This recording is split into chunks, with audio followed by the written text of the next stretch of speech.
हो। हे काम क्रोध लोभ मोह मद मत्सर, जिसके हृदय में तुम जाते हो उसको माया से बांधकर दुर्गति कराते हो, तुम्हारा स्वभाव है। पर मैं तुम्हें प्रेम बंधन में बांधूंगा।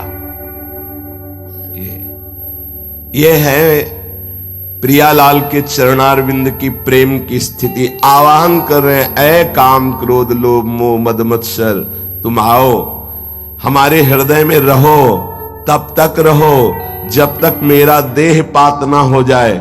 वैसे तो तुम जिनके हृदय में रहते हो उनको बांध करके दुर्गति प्रदान करते हो, पर मेरे हृदय में प्रियालाल विराजमान है, तुम्हारा भी मंगल हो जाएगा।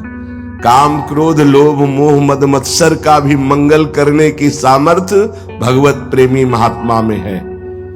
श्रीधाम वृंदावन कोई भाग्यवान पुरुष आश्रय लेता है तो ऐ काम तुम भी भाग्यशाली बनो, हमारी देह में आके वास करो। कितनी बड़ी बात है, ये बहुत बड़ी बात है। सब डरते हैं इन शत्रुओं से, लेकिन प्रेमी महापुरुष इनको आमंत्रण का मतलब समझ रहे हो?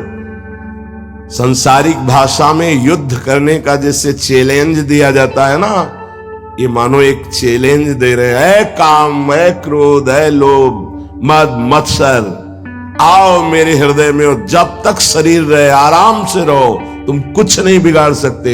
अब तुम्हारा मंगल करूंगा, तुम जहां जाते हो वहां बंधन प्रदान करते हो, लेकिन राधा नाम के बल से, धाम की रज के बल से, प्रियालाल के प्रेम बल से तुम्हारा भी मंगल हो जाएगा। आओ हमारे हृदय में वास करो, जब तक हमारा शरीर है तब तक मेरे हृदय में वास करो, मैं तुम्हारा आलिंगन करता हूं।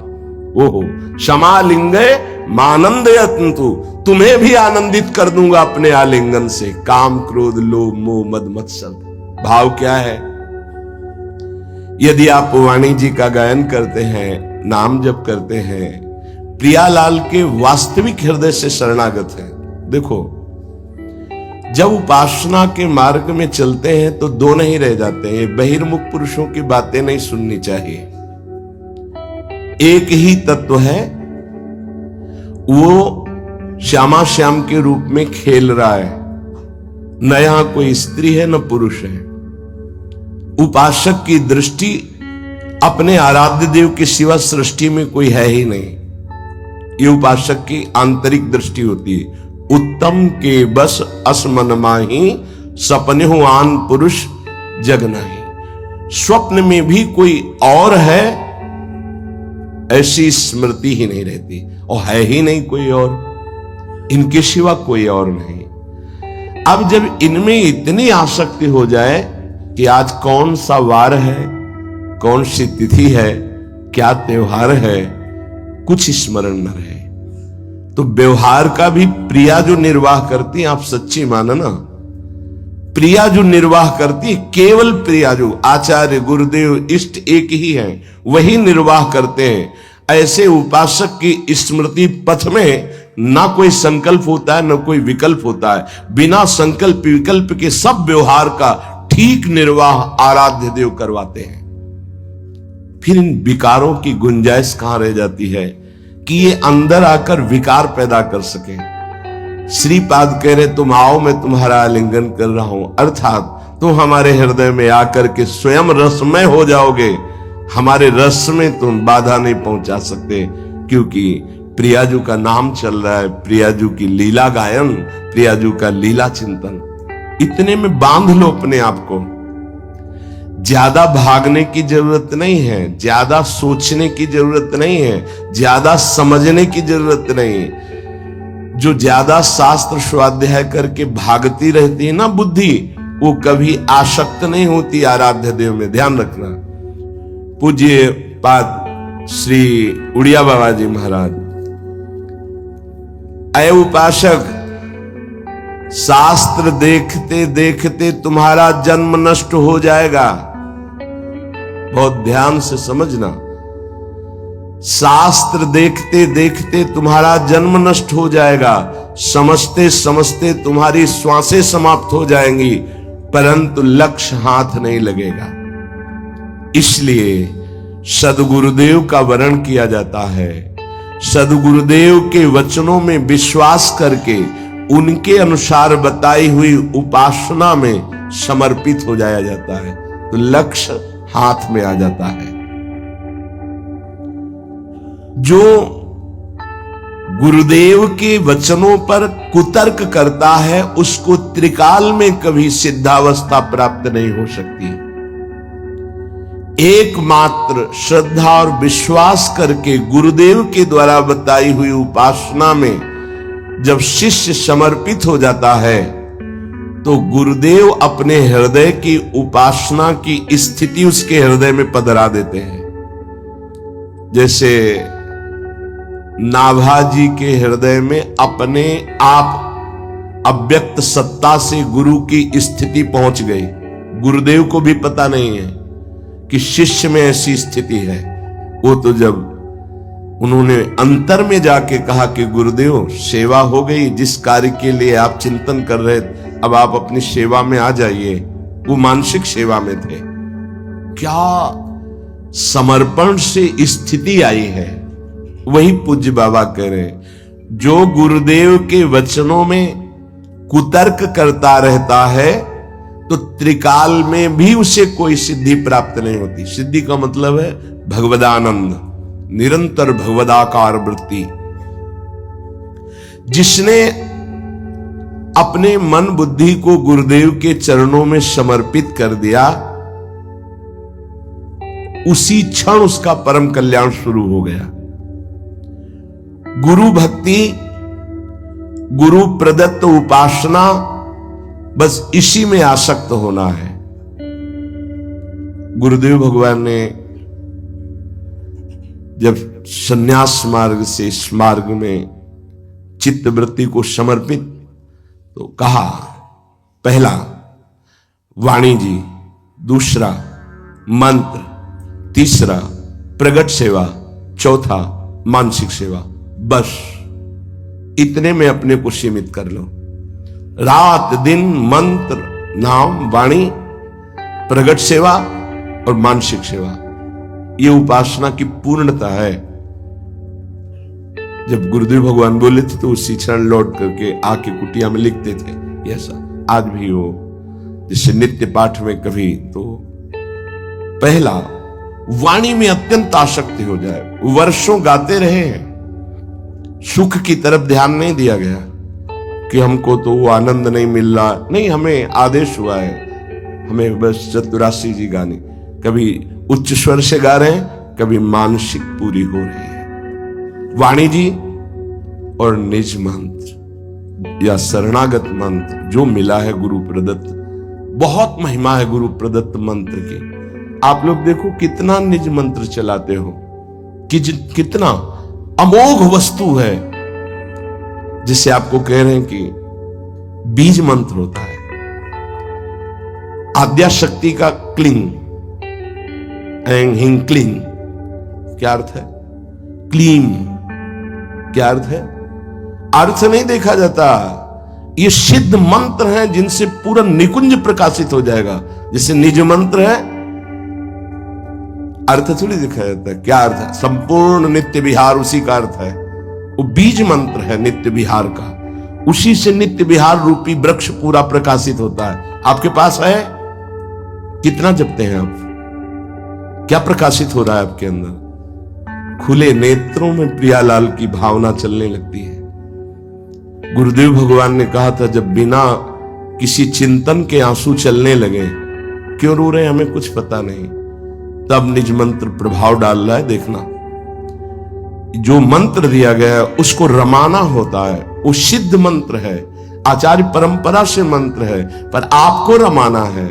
आप कितना रमण करते हैं मंत्र में, देखिए, आप हृदय से देखिए कितना शरणागति मंत्र में रमण करते हैं, कितना आप वाणी जी में समय देते हैं। खास बात, कितनी प्रगट सेवा करते हैं। मानसिक सेवा प्रगट सेवा के बाद ही प्रारंभ होती है। जब प्रगट सेवा में आसक्ति हो जाती है तो मानसिक अपने आप होने लगती है। जैसे श्री जी का श्रृंगार हो रहा है तो एक बाहर श्रृंगार हो रहा है, एक आंतरिक श्रृंगार हो रहा है। बाहर उतनी सौंज नहीं है, सेवा सौंज, सामग्री, अंतर में एक से एक दिव्य हार जो दिव्य मणियों से चमक रहे हैं धारण करवा, बाहर फूलों का हार, अंदर से मणियों का हार, बाहर से फूल का दाल सब्जी रख दी, अंदर से विविध प्रकार के भोग पदार्थ थाल में, साथ साथ चल रही मानसिक सेवा। गुरु भक्ति और गुरु प्रदत्त उपासना में जब शिष्य की आसक्ति हो जाती है तो उसकी प्रेमोन्नति होती है, वर्धमान प्रेम हृदय में बढ़ने लगता है। जिसका अपने गुरुदेव और ईश्वर में किंचन मात्र भेद दिखाई दे रहा है, अभी बहुत कच्चाई है। हमारे गुरुदेव ही साक्षात हमारी लाडली जो है, हमारे प्रभु है। हृदय में भाव होना चाहिए, वाणी से बोलने की जरूरत नहीं, वाणी से बोलने से अच्छा नहीं रहता। अपनी भावना को कभी वाणी से नहीं बोलना चाहिए। हम अपने गुरुदेव को साक्षात प्रभु मानते हैं, बोलने की जरूरत नहीं, हृदय में रखने की जरूरत है। वाणी से तो व्यवहार में कैसे, ऐसे अंदर से आपका भाव होना चाहिए। वाणी से बोल दिया आप मेरे भगवान हैं और आचरण में बिल्कुल नहीं दिखाई देता कि आप श्रद्धा रखते हैं, किस कोट की, फायदा क्या हुआ? आपका जीवन बताए कि आप गुरुदेव को समर्पित हैं। गुरु और ईश्वर में किंचन मात्र भेद नहीं है। गुरु गोविंद न भेद कराई। प्रारब्धवशात हमारे हृदय में गुरुदेव के वचन, गुरुदेव की चेष्टा प्रतिकूल नजर आवे, हमारी बुद्धि मलिन है, कोई ऐसी घटना घटी, गुरुदेव प्रतिकूल बोल रहे हैं, कठोर बोल रहे हैं, उस समय तुम्हारी श्रद्धा और प्रबल होनी चाहिए, तुम्हारी बुद्धि और पवित्र होनी चाहिए, अभिमान ना जागने पावे, नहीं तो तुम गुरु कृपा से वंचित हो जाओगे। अब वो क्यों धक्का मार के हमें बाहर कर रहे हैं? जीवन उनका समर्पित है, हमारा तन, हमारा मन, प्राण, चलो बाहर निकलो। निकल गए बाहर, अब बाउंड्री से खड़े रो रहे हैं, आपके सिवा कोई नहीं है, आप हमें हमारी सेवा वापस कीजिए जो हम सेवा करते हैं। नहीं नहीं, चलो तुम, हमारा एकांत मन है, नहीं नहीं, अब तो हम नहीं रह सकते, हमारा जीवन ही सेवा है, आप सेवा से हटा देंगे क्या हो? बार बार बार बार फिर चलो, अभिमान की धज्जियां उड़ जाती है। हम किंचन मात्र अपने अभिमान का पोषण न करें। गुरु के समीप जो जितना निराभिमानी रहता है, उतनी जल्दी उसके अंदर वस्तु तत्व प्रकाशित होती है। अपनी स्वतंत्रता और स्वाधीनता का जो परित्याग करके गुरुदेव के अधीन हो जाता है, तो गुरु कृपा शीघ्र ही उसके हृदय में फल को प्रकाशित कर देती है। हम शास्त्रों से भगवत प्राप्ति नहीं कर सकते। शास्त्र एक दवाखाना है और सद्गुरु एक वैद्य है। सद्गुरु हमारी योग्यता देख करके हमको उपासना पद्धति बताते हैं। वहां कोई तर्क नहीं उठना चाहिए। जैसे वैद्य दवा देता है तो हम ये नहीं खाएंगे, ये क्यों खाएं, ऐसा वैसा कुछ नहीं। जैसा अनुपान बोला उसी के साथ हम दवा लेते हैं। ऐसे ही हम गुरुदेव से कोई तर्क ना करते हुए कम से कम वैद्य या डॉक्टर के समान तो उनका सम्मान कर लें। डॉक्टर से कोई तर्क करता है क्या, ये इंजेक्शन नहीं लगवाएंगे हम, ये दवा नहीं खाएंगे हम, नहीं, वो आराम से ले लेते हैं, पैसा देके, फीस देके और हाथ जोड़ करके रोग निवृत्ति के लिए। तो भवरोग निवृत्ति के लिए वो मंद बुद्धि है जो गुरु की उपासना से बिलक थोड़ा भी चलते हैं। उत्तम शिष्य जब गुरुदेव के आश्रय को पुष्टता पूर्वक ये दर्शा देता है कि मैं सिर्फ आपका हूं, तो गुरुदेव के चिंतन मात्र से गुरु की आंतरिक शक्ति शिष्य में आ जाती है। उसको विशेष साधना नहीं करनी, साधना करनी पड़ती है। गुरु ये अनुभव कर लें कि मेरा तन मन प्राण सब कुछ उनकी आज्ञा में है, बस इतनी साधना है।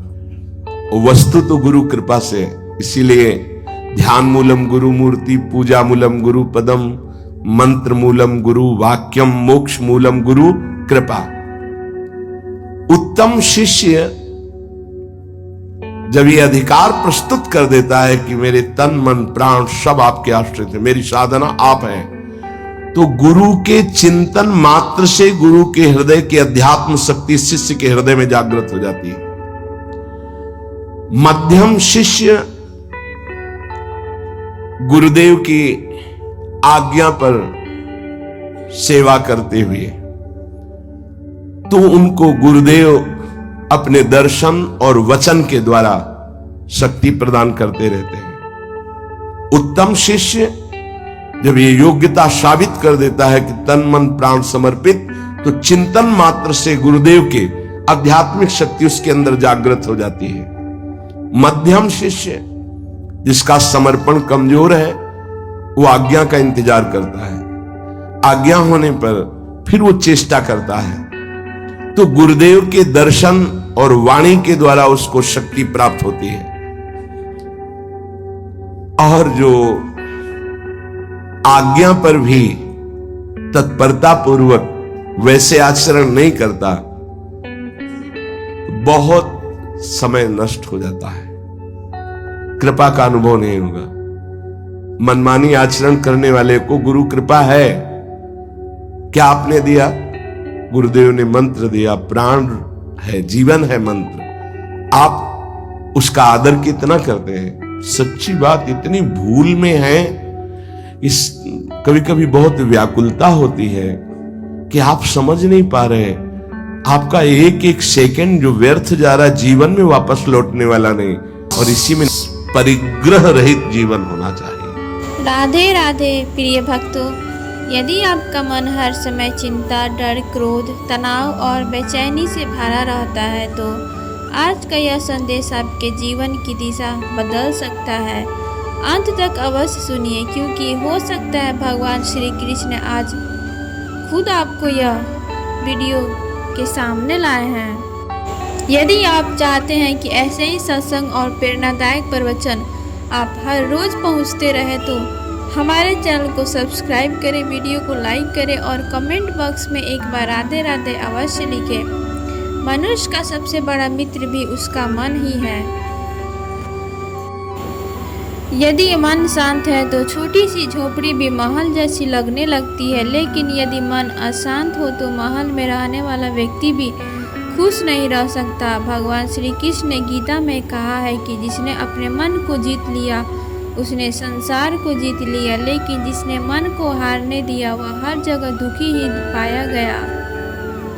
आज हर व्यक्ति किसी न किसी चिंता में जी रहा है। कोई धन को लेकर परेशान है, कोई परिवार को लेकर, तो कोई नौकरी को लेकर, कोई भविष्य को लेकर। लेकिन याद रखिए, चिंता कभी समस्या का समाधान नहीं करती। चिंता केवल आपकी शक्ति को कम करती है। जब भी आपका मन बहुत बेचैन हो जाए, सबसे पहले भगवान का नाम लेना शुरू कर दीजिए। राधे राधे, हरे कृष्णा, श्री राम, जो भी आपके नाम आपके हृदय को प्रिय हो उसका निरंतर जप करें। भगवान का नाम मन की सबसे बड़ी औषधि है। बहुत बार जब हम उन बातों के बारे में सोचते रहते हैं तो हमारे नियंत्रण में ही नहीं है। जो बीत गया उसे बदल नहीं सकते, और जो आने वाला है वह भी आया नहीं है। इसलिए वर्तमान में जीना सीखिए। वर्तमान ही भगवान का सबसे बड़ा उपहार है। क्रोध मन की शांति को सबसे पहले नष्ट करता है, इसलिए जब भी क्रोध आए तुरंत कोई निर्णय मत लीजिए। कुछ क्षण मौन रहिए, गहरी सांस लीजिए और फिर भगवान को याद करिए। धीरे धीरे आपका मन शांत होने लगेगा। सत्संग, भजन, गीता का अध्ययन और संतों के वचन मन को निर्मल बनाते हैं। जिस प्रकार गंदे पानी को लगातार स्वच्छ जल से साफ करने पर, उसी प्रकार सत्संग को मन के विकार दूर करने लगते हैं। इसलिए प्रतिदिन कुछ समय भगवान के लिए अवश्य निकालिए। मोबाइल, टीवी और संसार के शोर से थोड़ा दूर रहकर भगवान से बात कीजिए। उनसे कहिए, हे प्रभु, मेरा मन आपके चरणों में लगा दीजिए। याद रखिए, सुख बाहर नहीं मन के भीतर है। जिस दिन आपका मन भगवान के लग जाएगा उसी दिन आपकी आधी परेशानियां अपने आप समाप्त हो जाएंगी। अंत में मैं यही कहना